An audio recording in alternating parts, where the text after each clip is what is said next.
Hello everyone, कैसे हो आप सब लोग। तो आज एसपी क्लर्क मेंस का एग्ज़ाम हो चुका है। तो काफ़ी स्टूडेंट्स कह रहे हैं कि इजी था, कुछ स्टूडेंट्स कह रहे हैं बहुत डिफिकल्ट एग्ज़ाम था। तो उस चीज़ के बारे में हम वीडियो में डिस्कस करेंगे। उससे पहले गाइस डिस्क्रिप्शन बॉक्स में और कमेंट बॉक्स में एक सर्वे फॉर्म का लिंक है, आप उसको फिल कीजिए। उसकी हेल्प से ही हम कट ऑफ बनाते हैं, तो प्लीज़ ज़्यादा से ज़्यादा आप शेयर कीजिए उस फॉर्म को एंड खुद से भी अच्छे से फिल कीजिए जो भी आपको लग रहा है। सो पहले हम बात करते हैं इंग्लिश के बारे में। तो इंग्लिश का जो सेक्शन था वो बहुत ज़्यादा डिफ़िकल्ट आया था। जिन स्टूडेंट्स की इंग्लिश काफ़ी ज़्यादा अच्छी होती है उनके लिए भी ये सेक्शन काफ़ी ज़्यादा डिफ़िकल्ट रहा है अब की बार। और ये क्लैरिकल लेवल का तो बिल्कुल भी नहीं था। अब की बार IBPS PO मेंस में भी इतनी ज़्यादा डिफ़िकल्ट इंग्लिश नहीं आई थी जितनी अभी SBI क्लर्क मेंस में आई है। और मैंने अपनी पहले वाली वीडियो में भी आपको बोला था कि अब की बार का जो SBI क्लर्क मेंस का एग्ज़ाम है वो डिफ़िकल्ट साइड पे आने वाला है, तो अपनी तैयारी उस हिसाब से रखना। एंड हमें वही देखने को मिला कि एग्ज़ाम है वो बहुत ज़्यादा डिफ़िकल्ट साइड पे ही रहा है, खासकर इंग्लिश के सेक्शन में। इंग्लिश में जो सबसे ज़्यादा डिफ़िकल्ट था वो थे दोनों कॉम्प्रीहेंशन। दोनों ही पैसेज में काफ़ी ज़्यादा इन डेप्थ क्वेश्चन पूछ रखे थे कि फर्स्ट रीडिंग में तुम आंसर नहीं दे पाओगे, तुम्हें पैसेज को अच्छे से रीड करना पड़ेगा, समझना पड़ेगा, देन तुम आंसर दे सकते हो। तो इसलिए मेरे हिसाब से जो इंग्लिश का सेक्शन था वो बहुत ज़्यादा डिफ़िकल्ट था। अब दो टाइप के स्टूडेंट्स होते हैं जो फर्स्ट से लेके एंड तक लगातार क्वेश्चंस करते चलते हैं, एंड सेकंड टाइप के होते हैं जो पहले बाकी के क्वेश्चन करते हैं देन कॉम्प्रीहेंशन करते हैं लास्ट में। तो जो सेकंड टाइप के स्टूडेंट्स हैं उनको इस पेपर में बेनिफिट मिलेगा, क्योंकि कॉम्प्रीहेंशन डिफिकल्ट था, टाइम कंज्यूमिंग था। तो जिन भी स्टूडेंट्स ने अगर वो पहले अटैम्प्ट किया होगा तो उनका बहुत ज़्यादा टाइम चला गया होगा एंड जो ईजी क्वेश्चन थे वो रह गए होंगे एज़ कम्पेयर टू जिन्होंने लास्ट में अटैम्प्ट किया है कॉम्प्रीहेंशन। तो ऑलरेडी वो इतना डिफिकल्ट था, अगर उनके क्वेश्चन छूट भी गए हैं तो एक तरीके से उनके लिए बेनिफिट ही है कि जो उनका नेगेटिव है वो कम होगा। तो मेरे हिसाब से ओवरऑल जो इंग्लिश का सेक्शन था वो डिफ़िकल्ट था एंड इसका जो इम्पैक्ट है वो हमें फाइनल कट ऑफ में भी देखने को मिलेगा। सेकंड बात करते हैं हम जीए की। तो जीए में हमने जैसे देखा कि सिंगल लाइन वाले क्वेश्चंस थे, ज़्यादा स्टेटमेंट बेस्ड वाले क्वेश्चन नहीं थे, एक आध था शायद स्टेटमेंट बेस्ड वाला, लेकिन उसके अलावा सारे सिंगल लाइन वाले थे।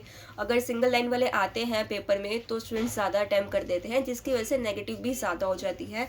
एक बात और, जो मैंने अपने चैनल पे माइंड मैप्स डाले थे जून जुलाई मई के, वो बहुत ज़्यादा बेनिफिशियल रहे थे स्टूडेंट्स के लिए। उसमें से 3 से 4 क्वेश्चन बन गए थे, डायरेक्ट क्वेश्चन थे बिल्कुल।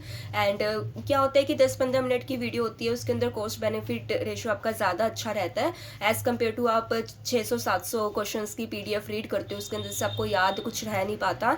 तो मेरे हिसाब से माइंड मैप्स इस जगह पे ज़्यादा हेल्पफुल रहते हैं। तो जीए का सेक्शन थोड़ा डिफ़िकल्ट साइड पर ही था, क्योंकि जो स्टूडेंट्स अगर इन डेप्थ पढ़ के गए हैं, काफ़ी ज़्यादा उनको याद रह जाती हैं छोटी छोटी बातें, तो उनके लिए तो ईजी होगा।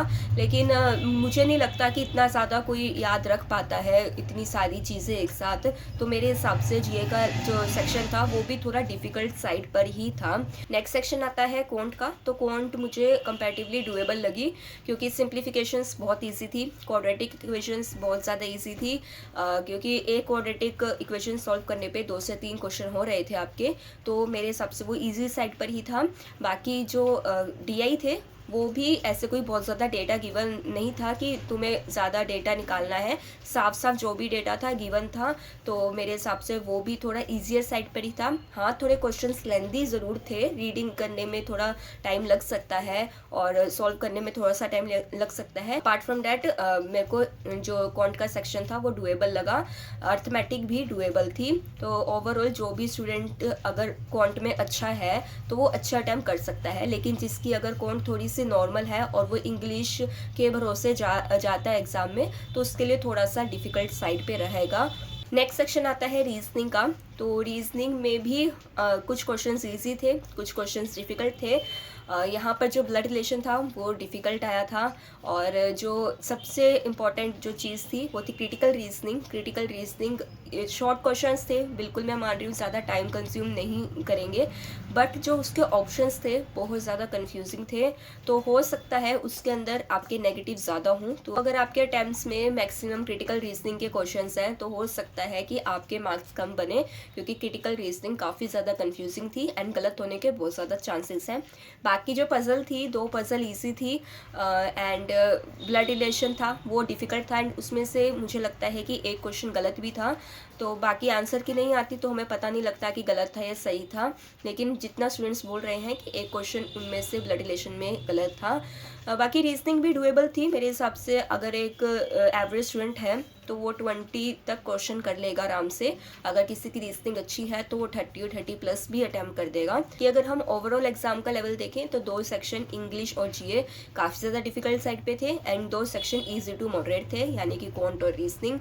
तो कट ऑफ पे काफ़ी ज़्यादा इम्पैक्ट पड़ेगा एंड जो आप सर्वे फॉर्म फिल करोगे उसके बेसिस पर ही हम कट ऑफ बनाएंगे। तो ज़्यादा से ज़्यादा फिल करना। गाइस, अगर आपको वीडियो से कुछ भी हेल्प मिली हो तो वीडियो को लाइक ज़रूर करना।